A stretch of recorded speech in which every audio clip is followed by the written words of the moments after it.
Fue hace 9 años, ella tenía 14 años de edad. Nosotros pues no sabíamos que está involucrada en trata de personas hasta hace poco. Imagínate, o sea, no tener a tu hermana, no tener a tu hija y tener que salir del estado, tener que estar gastando lo poco que te queda, porque así es, y seguir igual. O sea, después de 9 años y después de tantas luchas que hemos tenido, nos topamos con que las instituciones no han cambiado. La trata es un tipo de violencia extrema. Sobre todo hablando de menores de edad que están siendo expuestas en la calle como si fueran mercancías, es lo más indigno y lo más cruel, es tortura, es esclavitud. Durante todo el siglo pasado, y principalmente a partir de la segunda mitad, los países integrantes de la ONU han realizado pactos, convenciones y protocolos internacionales encaminados a reconocer, definir, prevenir y eliminar las nuevas formas de esclavitud, para promover asimismo que se tomen medidas en cada país. Uno de los acuerdos más importantes que las Naciones Unidas han logrado es el protocolo para prevenir, reprimir y sancionar la trata de personas, especialmente mujeres y niños, que contempla la Convención de las Naciones Unidas contra la Delincuencia Organizada Transnacional. Este acuerdo, firmado en Palermo en noviembre del 2000, define la trata de personas como la captación, el transporte, el traslado, la acogida o la recepción de personas, recurriendo a la amenaza o al uso de la fuerza u otras formas de coacción, al rapto, al fraude, al engaño, al abuso de poder o de una situación de vulnerabilidad, o a la concesión o recepción de pagos o beneficios para obtener el consentimiento de una persona que tenga autoridad sobre otra con fines de explotación. Esa explotación incluirá como mínimo la explotación de la prostitución ajena u otras formas de explotación sexual, los trabajos o servicios forzados, la esclavitud o las prácticas análogas a la esclavitud, la servidumbre o la extracción de órganos. De acuerdo con la Organización Internacional del Trabajo, la trata de personas ha alcanzado dimensiones tan alarmantes que llega a posicionarse como el tercer negocio ilegal más lucrativo, solo por debajo del narcotráfico y el tráfico de armas. La trata no es ficción, no es de película, la trata existe. Esa hija que tú cuidas y proteges y la tienes ahí contigo y de repente un fulano dice, me gusta, me la llevo. Eso está pasando. Uno piensa que la trata de personas es vas por la calle y te llevan a fuerza y así, pero en realidad hay muchísimos otros factores y otras formas en las que estos delincuentes operan para atrapar a las chicas, y una de ellas es el enamoramiento. La captación de mujeres y niñas para fines de explotación sexual ha derivado en muchas variantes, desde el rapto con violencia hasta formas tan sofisticadas como el enamoramiento o los engaños a través de las redes sociales, donde la plataforma virtual le permite al tratante hacerse pasar por un admirador joven e inofensivo, o por un agente de modelos. Otra estrategia a la que recurren los reclutadores consiste en colocar anuncios de empleo en periódicos locales. La Organización Internacional del Trabajo advierte que este tipo de oferta de trabajo puede ser el inicio de una experiencia de trata.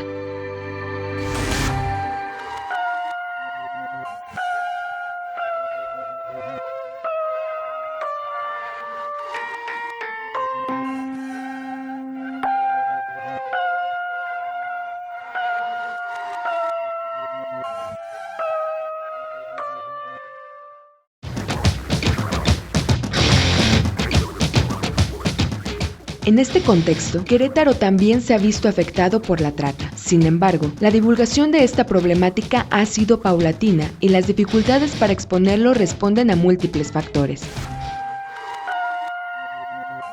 No es posible que a nivel nacional haya una gran preocupación por el tema de desaparecidos, incluidas las mujeres, pero de pronto pareciera que en Querétaro no pasaba nada, ¿no? Que es como una burbuja y que ocurre en todos lados menos aquí. Tenemos muy buena información, tanto por las sobrevivientes como por organizaciones de la sociedad civil que trabajan en campo, que muchos de los tratantes del DF dicen, mejor nos vamos a otro lado. Y los lugares a donde están yendo es Morelos, Querétaro, porque Hidalgo un poco, pero ¿por qué? Porque hay zonas de tolerancia, como Avenida Universidad se llama, ¿no? Y justo ahí estaba operando uno de los tratantes que huyó del DF, Armando Rodríguez. Eran de los que estaban en el callejón de Manzanares y Santo Tomás. Cuando era procurador, Miguel Ángel Mancera los persiguió, capturaron a Manuel Rodríguez y a sus hijos, pero Armando se fue a Querétaro y Sofía se fue a Guanajuato. Cuando a mí me tocó abordar el tema sobre la trata de personas, particularmente el tema de la trata de personas como definición, no ha sido algo que en Querétaro se haya reconocido como tal. O sea, las autoridades han insistido en que no existe como tal la trata de personas.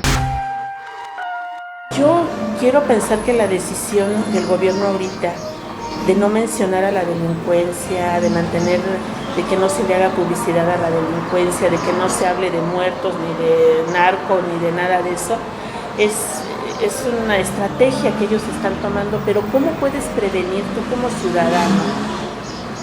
¿Cómo puedes proteger a tus hijos de algo que no conoces? Me parece que el tema de seguridad ha sido un tema que se ha estado como apaciguando mediáticamente, porque es un tema que vincula con otros fenómenos sociales que tienen que ver con el desquiciamiento social, ¿no? Si yo me siento inseguro en mi ciudad, entonces pues hago una especie de ola de percepción de inseguridad, y eso me parece no nos funciona nada, ¿no? Pero eso no quiere decir que como medios de comunicación no tengamos la responsabilidad de informar objetivamente sobre lo que está sucediendo en las calles. Como estrategia me parece que al gobierno del Estado le ha funcionado, pero ojo, si revisamos los discursos mediáticos del procurador y del gobernador apenas hace 3 años, el discurso siempre era que eran personas de fuera. Todavía el año pasado el discurso era son hechos aislados, y ahora es imposible hablar de hechos aislados. A pesar del intento por mantener el tema fuera de los medios, la opinión pública y las declaraciones de algunos funcionarios colocaron el asunto en los reflectores de la prensa. Pues esto comenzó cuando Libertad de Palabra, comenzamos a darle seguimiento y estas denuncias que estaban realizando de que en ciertos periodos, durante ciertos momentos, desaparecían una cantidad de chicas con ciertas características, ¿no? El año pasado estuvieron saliendo muchas notas de desaparecidas y bueno, pues Libertad de Palabra tenía unos datos, la Procuraduría daba otros datos, primero negaba. Me parece que lo central en la pregunta que tú me haces, Mariana, en el asunto de la relación poder, medios de comunicación, ha sido como limar las asperezas, si pudiéramos verlo como si hubiéramos cortado una botella de vidrio y todos estos hilitos que quedan de la botella, como el medio de comunicación y la parte del poder, las instituciones han tratado de limarla a partir de, creo yo, 2 cosas. Uno, la relación que puede ser como muy cercana entre poder y medios de comunicación, que a veces se raya en la invasión, y el otro que tiene que ver con la falta de información profunda sobre los temas, y es por ello que los medios de comunicación a veces no le entramos con todo el carácter y la responsabilidad que tenemos que entrar a ciertos temas, porque no tenemos la información que debemos de tener para defender posturas a propósito de ciertos temas. Nosotros lo que hicimos fue meter una solicitud de acceso a la información pública. La metimos en marzo del 2011. La cifra era de 330 personas. En septiembre, el 13 de septiembre, nosotros presentamos una nueva solicitud de acceso a la información pública. Cerca ya de septiembre llegaba el Día Internacional contra la Violencia hacia la Mujer.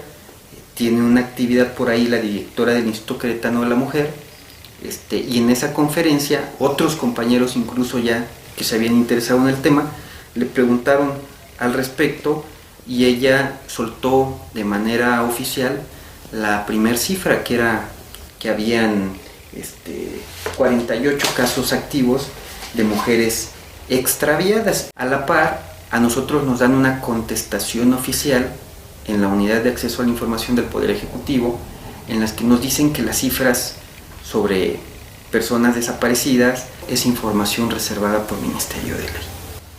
Lo que contrastaba enormemente cuando sale esta señora y da una cifra que si hubiese sido una cifra reservada por Ministerio de Ley, pues ella habría incurrido en una falta al difundir información que la autoridad tendría que proteger. Lo curioso es que aun cuando la directora del Instituto Queretano de la Mujer reporta 48 casos, supuestamente porque la Procuraduría le reportó esa cifra, la página de internet ni siquiera coincidía con esa cifra. Realmente es una imprecisión enorme en cuanto a las cifras de mujeres desaparecidas.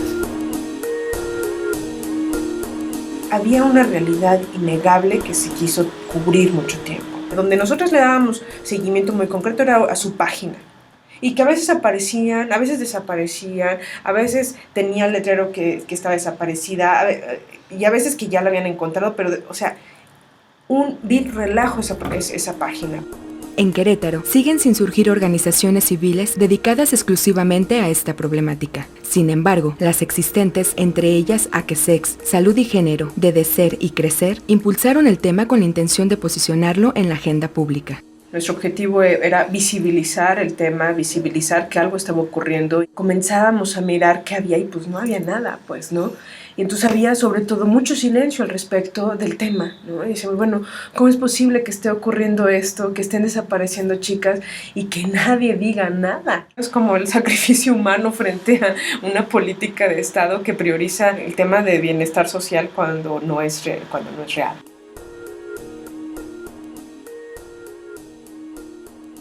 Poco a poco, los medios locales fueron abordando el tema, hasta que alcanzó cobertura nacional por parte de la revista Proceso, cuando el procurador Arsenio Durán declaró que Querétaro no padece problemática de desaparecidas. Me parece que el tema de desaparecidas comenzó a tener como ese estigma, ¿no? Por boca del mismo procurador diciendo que, pues, que a lo mejor mañana regresaban o en 3 días regresaban porque se iban de vacaciones, ¿no?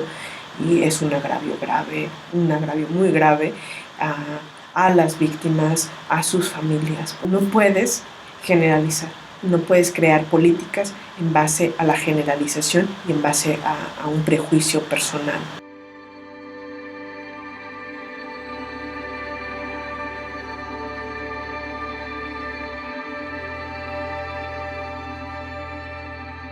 Tú lo que haces, y en aquel entonces yo lo hice, pues acudes a las autoridades porque piensas, desapareció un niño, o sea, todo el mundo lo va a buscar, o sea, es algo urgente, pero no pasa.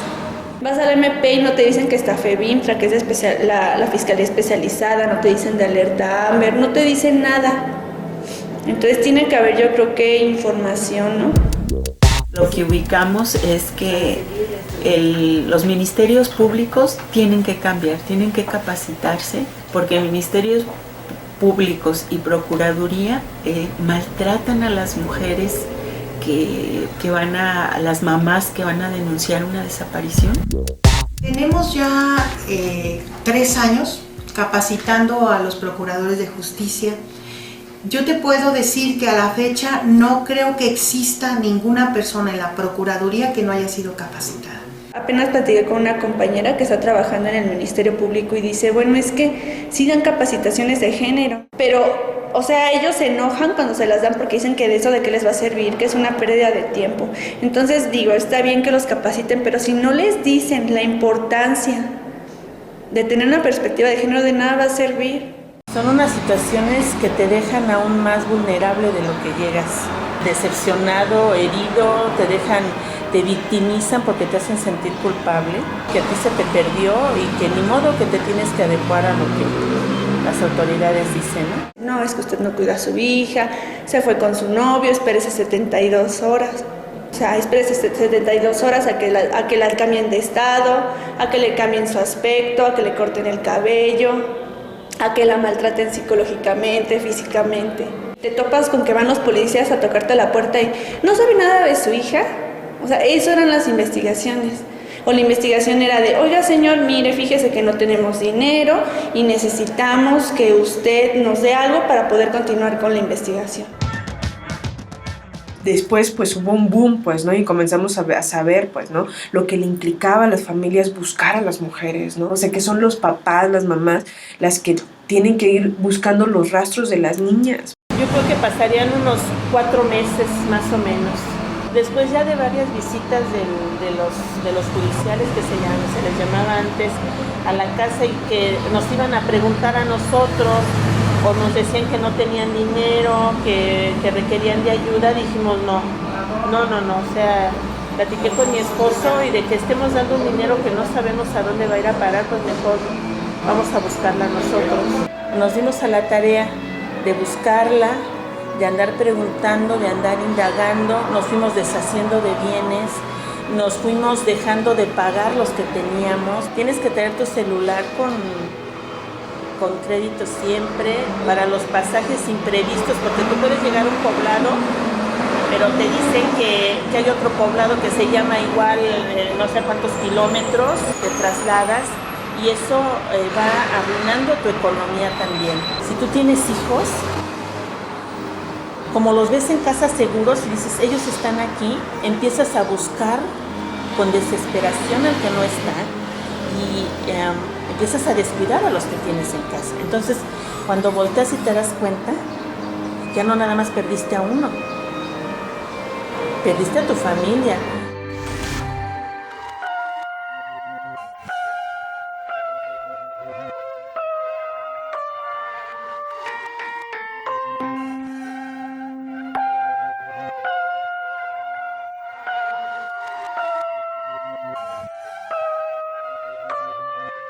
Se entregan todo lo que teníamos, todos los datos que teníamos a esta fiscalía que se supone que tiene que luchar porque los derechos humanos de las víctimas, de las familias y todo se cumplan y que no se violen. Pues resulta que entregan todos los datos, empiezan las investigaciones, se dan cuenta que esas personas efectivamente estaban involucradas en trata de personas. Encuentran no nada más a mi hermana, encuentran a muchas menores de edad, hay fotografías, había muchísimos datos.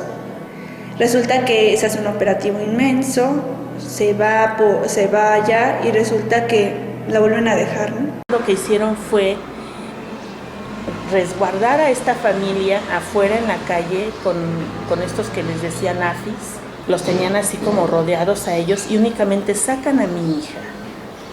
Mi hija me abraza, yo la abrazo, le digo que la amo ya también y le digo que qué está haciendo ahí y lo único que atina a decirme es que tenía un hijo. Me dicen que me dijo hijos, pero yo hijo nada más. Fue muy rápido. Ella lloraba y lloraba. Y mi esposo le dice, ¿cómo estás? Y dice, ya me acostumbré. Pasó un poquito tiempo y de repente nos dicen que nos teníamos que ir, porque iban a hacer otra diligencia. Me dicen, pero ahorita se quedan otras personas a continuar con la diligencia, no se preocupe, esto no se termina aquí. Intercambien teléfonos. Y yo de ese momento dije, ¿intercambien teléfonos? Pero mi hija no me da ningún teléfono.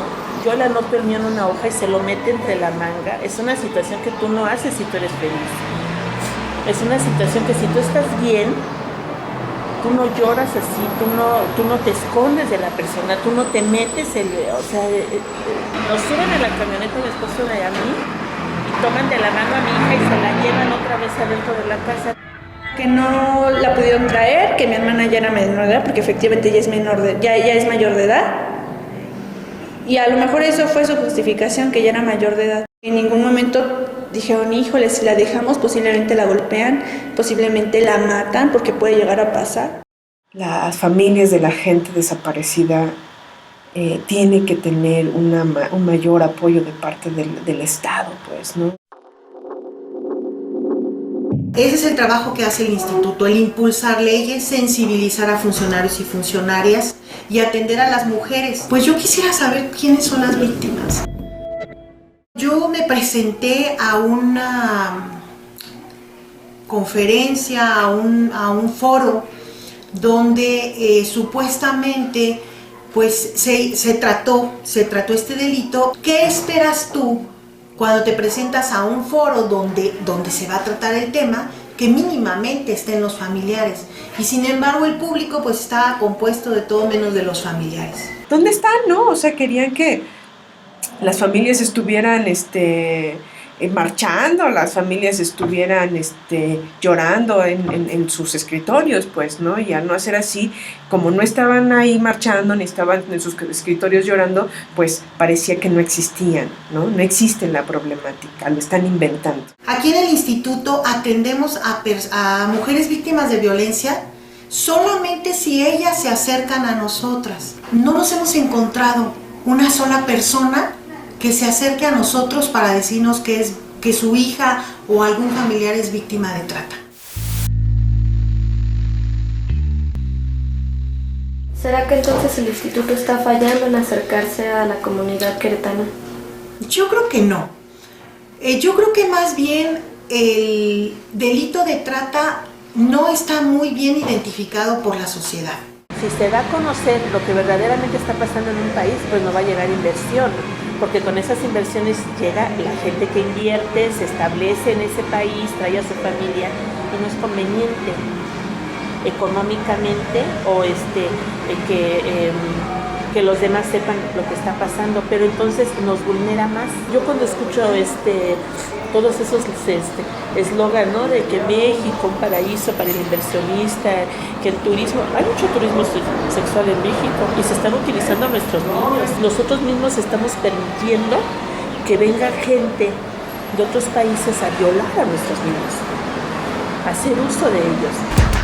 A partir del bombardeo mediático, el tema no se pudo ocultar más y las reacciones que desencadenó repercutieron no solo en el sentir ciudadano, sino también en las medidas que algunos legisladores, tanto en lo local como en lo federal, decidieron tomar. A la pregunta expresa de los medios sobre el tema de las personas desaparecidas, su respuesta es que, bueno, que se trata de un tema menor. Este tipo de respuestas, pues lejos de responder a ello, lo soslayan, es que nace mi interés por elevar esto a un grado de exhorto desde la Cámara de Diputados federal hacia el gobierno del estado, que es una de las facultades que como diputados tenemos. Básicamente en este exhorto lo que yo solicité es en el sentido de, número uno, conocer datos fidedignos sobre las personas desaparecidas y cuál es la condición o el estatus que guarda este tema. El contar con información pues también nos da la oportunidad de establecer estrategias y de establecer soluciones.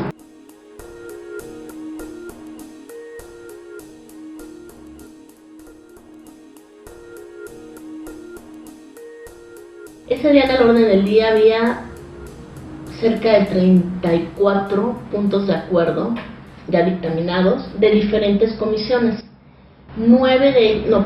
11 de ellos eran de la Comisión de Equidad de Género, entre ellos el mío. Al momento de someterse a la votación, se someten a votación 10 excepto el mío. ¿Por qué? Porque el PRI, la bancada del PRI, había solicitado que se votara aparte.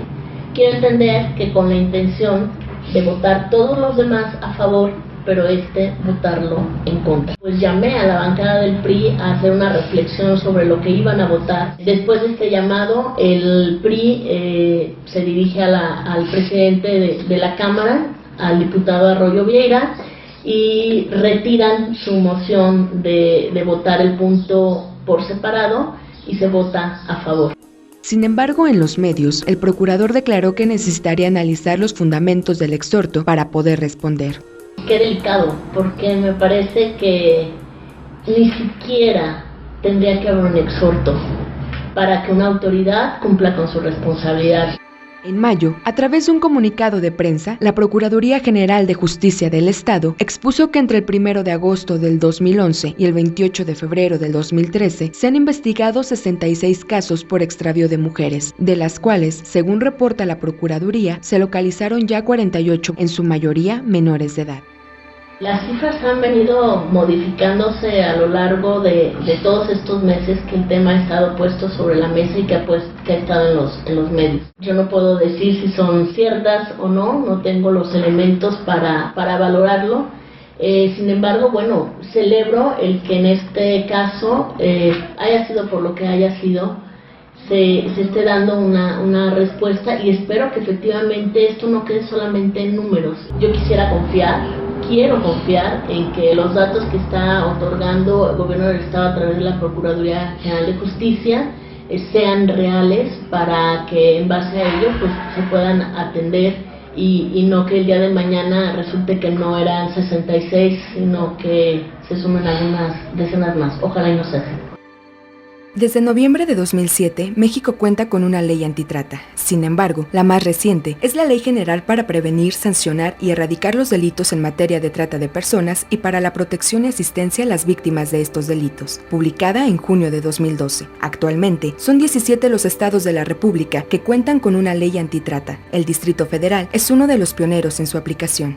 El Distrito Federal está persiguiendo constante, ordenada y firmemente el delito de trata.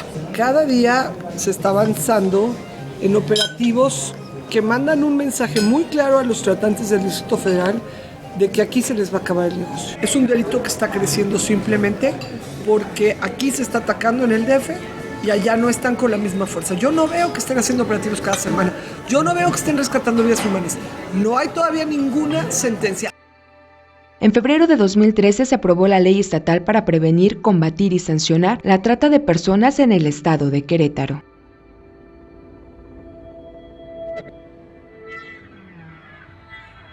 El delito de trata de personas, y sobre todo esta ley, prevé 3 grandes aspectos de este fenómeno. El primero es el combate, y por eso se propone la creación de una fiscalía especializada en el combate al delito de trata de personas.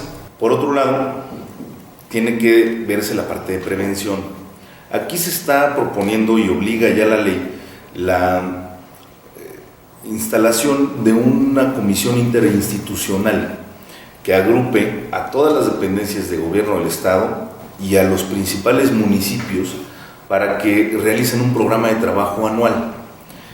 Un programa de trabajo en donde cada secretaría, cada dependencia de gobierno del Estado y los municipios se comprometan a la realización de acciones específicas. El tercer aspecto que busca atender esta ley es la atención a las víctimas. Entonces es evitar la revictimización, por otro lado, el salvaguardar su identidad, y también se está proponiendo la creación de un fondo con los bienes que se le decomisen a los delincuentes y aportaciones que pueda hacer cualquier persona de la sociedad, hacer un fondo para la reparación del daño y poder trabajar con las víctimas para su reincorporación a la sociedad. En términos de las sanciones, estamos homologados perfectamente en lo federal. Nosotros ni siquiera establecimos las penalidades, sino que nos referimos directamente a la legislación federal,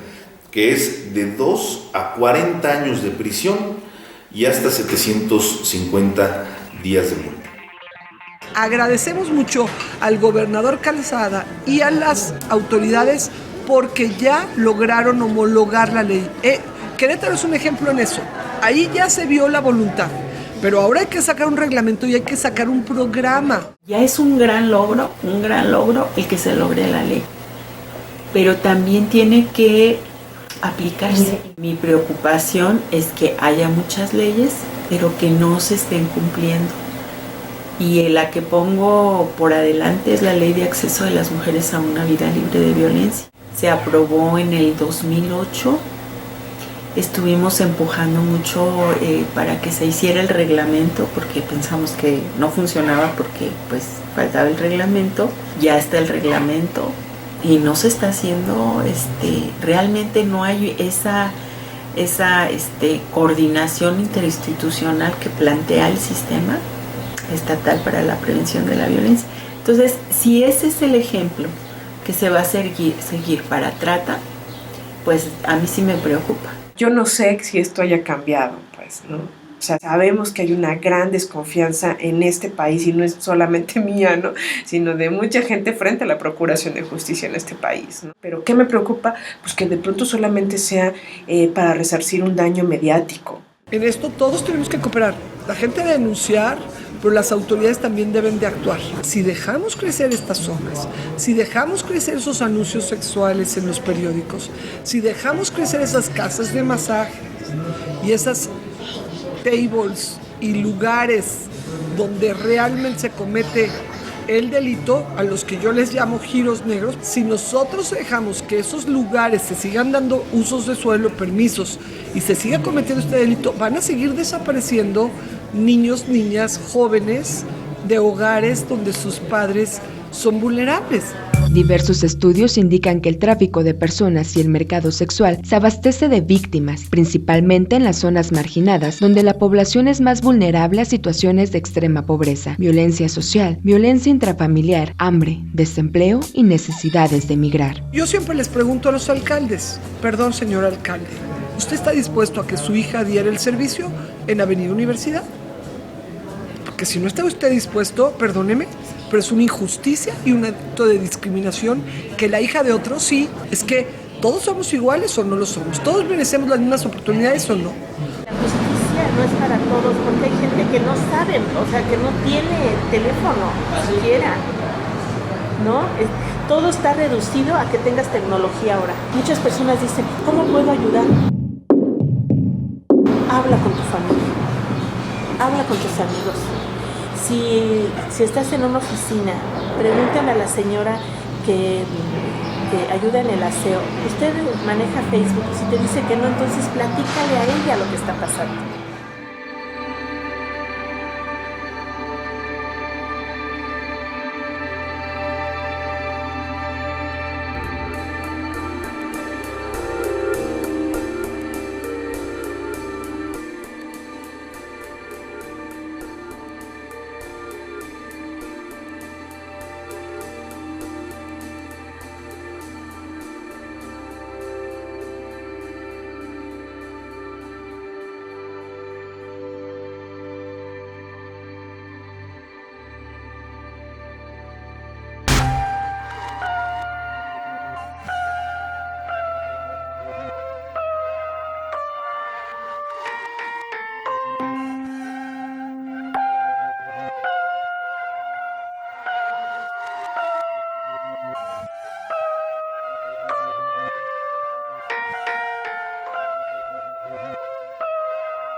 Yo creo que los padres de familia tenemos parte de responsabilidad en términos de la seguridad de nuestros hijos, pero no podemos hacerlo solo y no podemos, mucho menos cuando se trata de temas que ya son delicados. Una cosa es que una familia se resguarde de un robo de casa-habitación y otra cosa es estar hablando ya de desaparición de personas en donde la familia se siente vulnerable y no hay una estrategia, una acción de manera personal, sino va acompañada de una acción de gobierno, en este caso de las fuerzas de seguridad y de la Procuraduría misma. De nada va a servir que sigan los mismos corruptos de siempre y que solamente los estén capacitando, ¿no? Porque la corrupción va a seguir. Lo que falta es una limpieza así total, ¿no? Y que en realidad quienes estén ahí estén comprometidos con las problemáticas que hay.